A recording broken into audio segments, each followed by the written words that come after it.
ഈ ചോദ്യമായിട്ട് ബന്ധപ്പെട്ടല്ല, എന്നാലും ഞാൻ മറുപടി പറയണമല്ലോ. സാർ, ഒരു മാസത്തിനുള്ളിൽ ആദ്യത്തെ ഇന്ദിരാ ഗ്യാരണ്ടി നടപ്പിലാക്കിയപ്പോൾ പണ്ട് 1600 രൂപയുടെ പെൻഷൻ 2500 ആക്കും എന്ന് പറഞ്ഞിട്ട് 4.25 വർഷം കഴിഞ്ഞ് 400 രൂപ കൂട്ടിയതുപോലെ അല്ലത്. ആദ്യത്തെ മാസം നടപ്പാക്കി.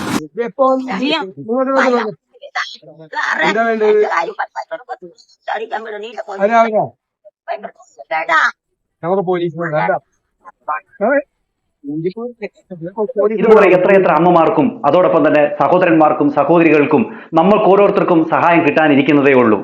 എല്ലാം വിശദമായിട്ട് പറയാം. നിങ്ങൾ വീഡിയോ ആദ്യമായിട്ട് കാണുന്നവർ ചാനൽ സബ്സ്ക്രൈബ് ചെയ്ത് ലൈക്ക് ചെയ്യാനും കമന്റ് ചെയ്യാനും മറക്കരുത്.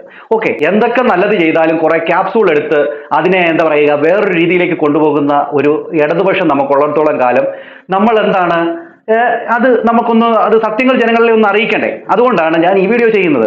കാരണം പലപ്പോഴായിട്ട് എന്താ പറയുക തെറ്റുകളെ ചൂണ്ടിക്കാണിക്കുവാണെങ്കിൽ നമ്മൾ കൈയടിക്കും, അല്ലാതെ ഉള്ള സത്യത്തെ കള്ളമാക്കാൻ വേണ്ടി ചില കാര്യങ്ങൾ ഉണ്ടാക്കത്തില്ലയോ.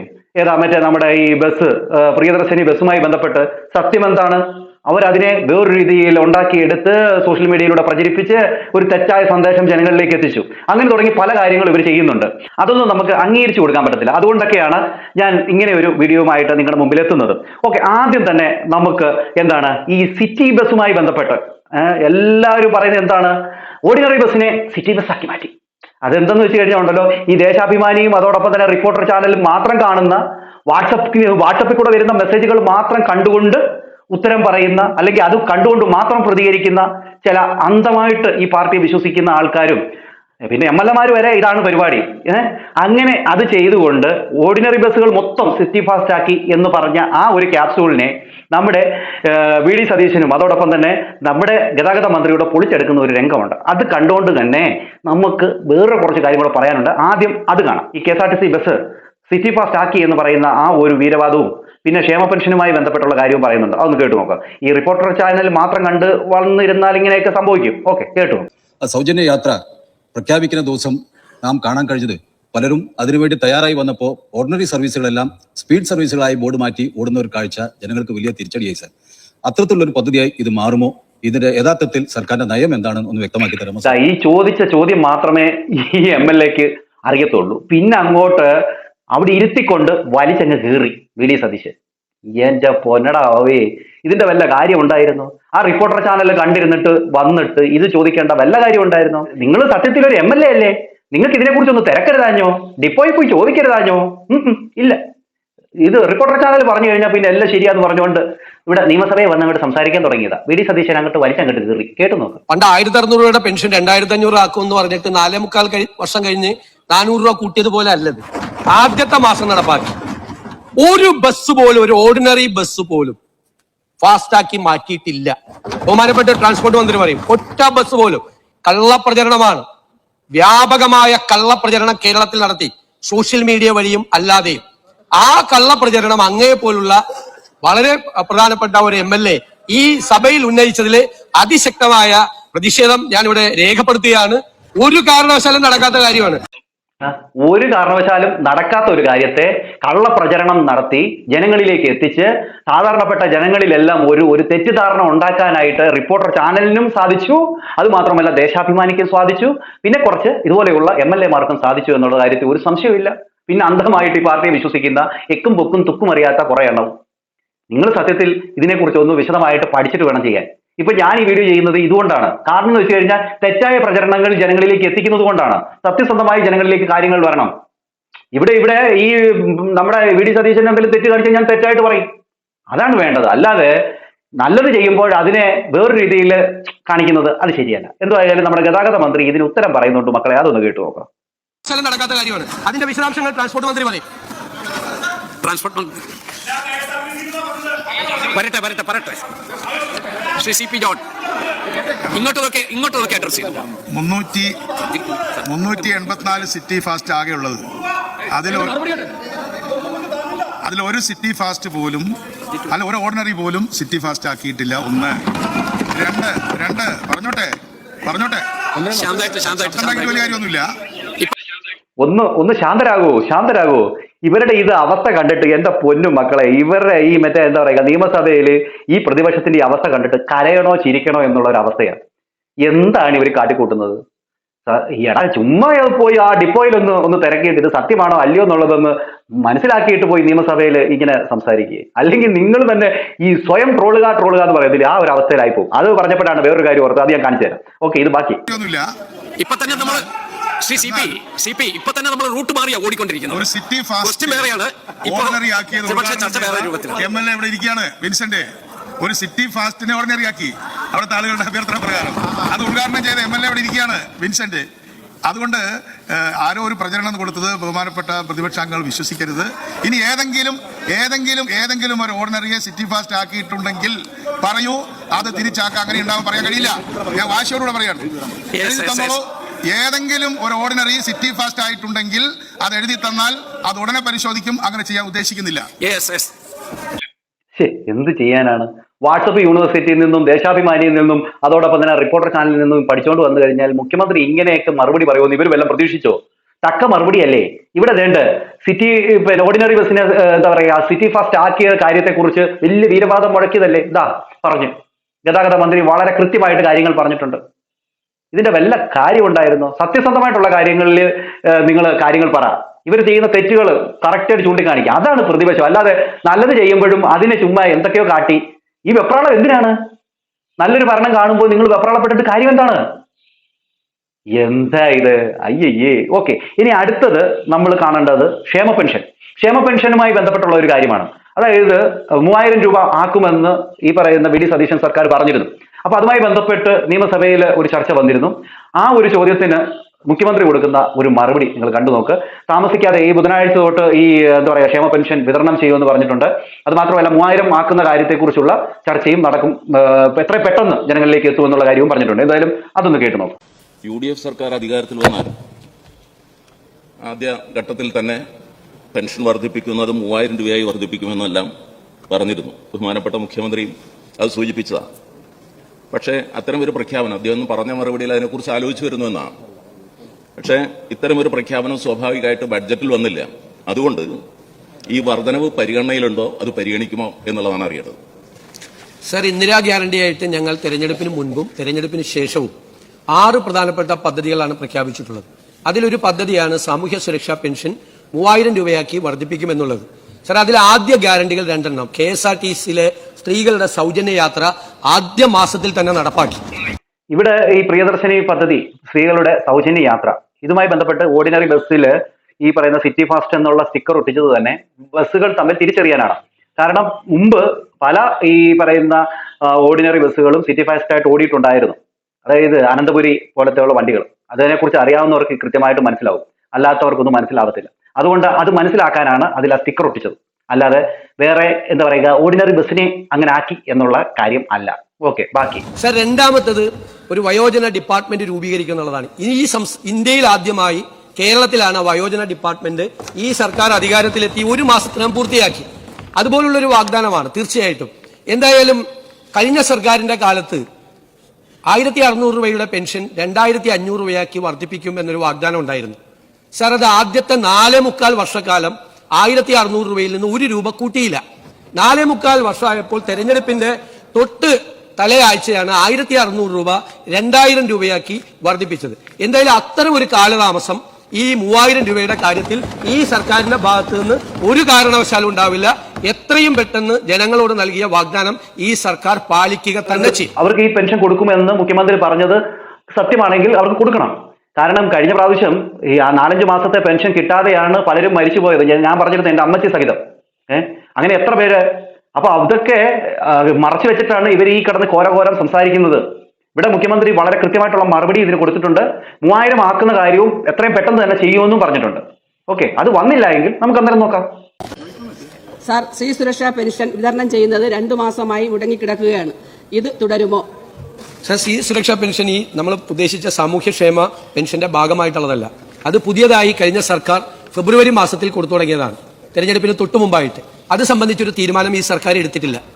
വളരെ കൃത്യമായിട്ട് ഇവിടെ നമ്മുടെ വി ഡി സതീശൻ സാർ പറഞ്ഞിരുന്നു. ഇനിയുമാണ് നിങ്ങൾ കാണേണ്ടത് മക്കളെ. നമ്മൾ സ്വയമായിട്ട് ട്രോളുക എന്ന് പറയുന്നത് കേട്ടിട്ടുണ്ടോ? സ്വന്തം പാർട്ടിയിൽ വേറെ ആരെയും ട്രോളാൻ വേണ്ടി ആവശ്യമില്ല എന്ന് പറഞ്ഞുകൊണ്ട് സ്വയമേ അത് ഏറ്റെടുത്തിരിക്കുന്ന ഒരാളെ നിങ്ങൾക്ക് കാണിച്ചു തരാം, കണ്ടു നോക്കും. 3000 രൂപ പെൻഷൻ നിങ്ങളെ ആദ്യത്തെ ക്യാബിനറ്റ് തീരുമാനം വന്നോ ഇല്ല. ഇപ്പൊ എന്താണ് പറയുന്നത്?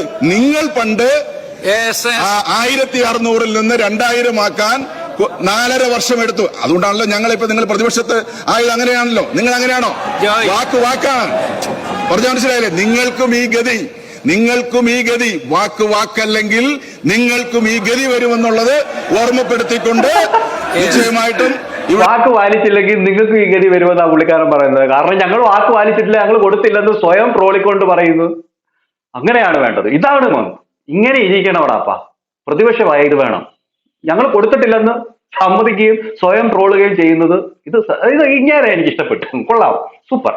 ഓക്കെ, ഇനിയും നമ്മുടെ പിഷാരടിയുടെ പ്രസംഗം മക്കളെ കന്നി പ്രസംഗമാണ്. എന്നാ തകർത്തെന്നറിയാമോ? തകർത്തെന്ന് പറഞ്ഞു കഴിഞ്ഞാൽ അങ്ങ് തകർത്തു. എന്തായാലും അതൊന്ന് കണ്ടു നോക്കി. കുത്തിയിരുത്തി നമ്മുടെ മറ്റേ പിണറായി വിജയനെയും അടിച്ചങ്ങോട്ട് ഇരുത്തിയിട്ടുണ്ട്. അതുപോലത്തെ ഒരു പ്രസംഗം, കിടുക്കാച്ചി പ്രസംഗം കണ്ടു നോക്കും. ഒപ്പം എന്റെ ഗുരുനാഥൻ കൂടിയായ സലീമേട്ടന് 1 കോടി രൂപയുടെ ഒരു സ്മാരകം പണിയും എന്ന് പറഞ്ഞു. പക്ഷെ പലർക്കും സാമൂഹ്യ മാധ്യമങ്ങളിൽ പെട്ടെന്ന് ഈ സ്മാരകം എന്നുള്ള വാക്ക് കേൾക്കുമ്പോൾ പ്രതിമ എന്നുള്ള രീതിയിലാണ് ഓർമ്മ വരുന്നത്. അതുകൊണ്ട് ഇതിന്റെ ആവശ്യകത എന്തെന്ന് പലരും ചോദിക്കുന്നുണ്ട്. അത് ജനോപകാരപ്രദമായ എന്തെങ്കിലും ഒരു കാര്യമായിരിക്കുമെന്നുള്ളത് നമുക്ക് വൈകാതെ തന്നെ പ്രഖ്യാപിക്കാൻ കഴിഞ്ഞാൽ സാമൂഹ്യ മാധ്യമങ്ങളിലെ ഈ തെറ്റിദ്ധാരണ നമുക്ക് മാറ്റാൻ കഴിയും. ഞാനും കഴിഞ്ഞ വീഡിയോയിൽ പറഞ്ഞ കാര്യമാണ്. ഈ സ്മാരകം എന്ന് പറയുമ്പോൾ എല്ലാവരും വിചാരിക്കുന്ന പ്രതിമ എന്നുള്ള കാര്യവും അതാണ് എല്ലാവരും വിചാരിക്കുന്നത്. അപ്പൊ അതിനുവേണ്ടി 1 കോടി മാറ്റി വെച്ചിട്ടുണ്ടെങ്കിൽ അത് തെറ്റാണെന്ന് ഞാൻ പറഞ്ഞു. പക്ഷേ അതിന്റെ കൂടെ എന്താ പറയുക, മിമിക്രി കലാകാരന്മാർക്ക് അതിനുമായിട്ട് ബന്ധപ്പെട്ട എന്തെങ്കിലുമോ ഇപ്പൊ പിഷാരടി പറഞ്ഞ പോലുള്ള കാര്യങ്ങളോ അങ്ങനെയൊക്കെയാണെങ്കിൽ അത് ഉപകാരം ചെയ്യുന്ന കാര്യമാണ്. അതായിരിക്കും എന്തായാലും മുഖ്യമന്ത്രി ഉദ്ദേശിച്ചിട്ടുണ്ടാകുക.